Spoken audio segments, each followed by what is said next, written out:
Good afternoon students, English with SS চ্যানেলে সকলকে welcome. তোমাদের রিকোয়েস্টেই মডেলস এর উপর আরো একটি ইম্পর্টেন্ট ক্লাস নিয়ে আসলাম। দেখো, আজকে আমরা ডিসকাশন করব উডের ব্যবহার।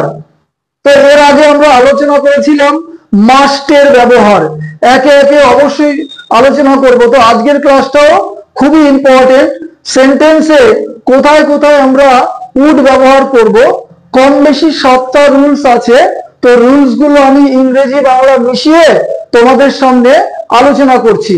দেখো, number 1, future action in the past, অর্থাৎ অতীত ভবিষ্যৎ। মানেটা ভালো করে বুঝে নেবে। অতীতকালের ঘটনায় ভবিষ্যৎকালের মতো সেন্স বা মিনিং বোঝাতে আমরা উড ব্যবহার করি। এবার বলবো অতীতকালের ঘটনায় ভবিষ্যৎ মানে কি, অর্থাৎ সেন্টেন্সটা পাস্ট টেন্সে থাকবে কিন্তু তার ডান দিকের পার্টটা অর্থাৎ একই সেন্টেন্সের মধ্যে সাবজেক্ট উড ভি অন হবে। এক্সাম্পলের মাধ্যমে বুঝিয়ে দিচ্ছি। হি টোল্ড মি দ্যাট, অবশ্যই অতীতকালে।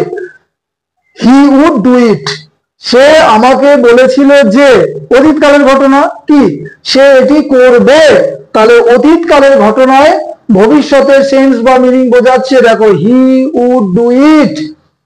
Number 2, to make polite request, অনুরোধ বা বিনয়ী প্রশ্ন বোঝাতে। কি বলেছে? Would you please show me the way, আপনি কি আমাকে পথটি দেখাবেন। যে ধরো তুমি এক জায়গায় যাচ্ছ, আননোন একটা প্লেসে গিয়ে তুমি পৌঁছেছো, সেখানে তুমি রাস্তাটা হারিয়ে ফেলেছো। তো তখন তাকে নিশ্চয়ই অর্ডার দিতে পারো না, তখন তাকে টু মেক পোলাইট রিকোয়েস্ট বা বিনয়ী প্রশ্ন, যে দাদা আমাকে একটু রাস্তাটা বলবেন যে কোন দিকে গেছে। তাহলে would you please show me the way. Next 3 number, habitual past, অতীত অভ্যাস। খুব পরিচিত এটা, অর্থাৎ অতীতকালে অভ্যাসগত ঘটনা বোঝাতে। She would tell me stories, তিনি আমাকে গল্প বলতেন। দেখো, অতীতকালে কিন্তু অভ্যাসগত ঘটনা।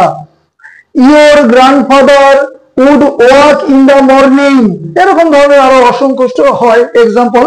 Number 4, to make an offer, কাউকে কোনো কিছু দিতে চাওয়া বোঝাতে।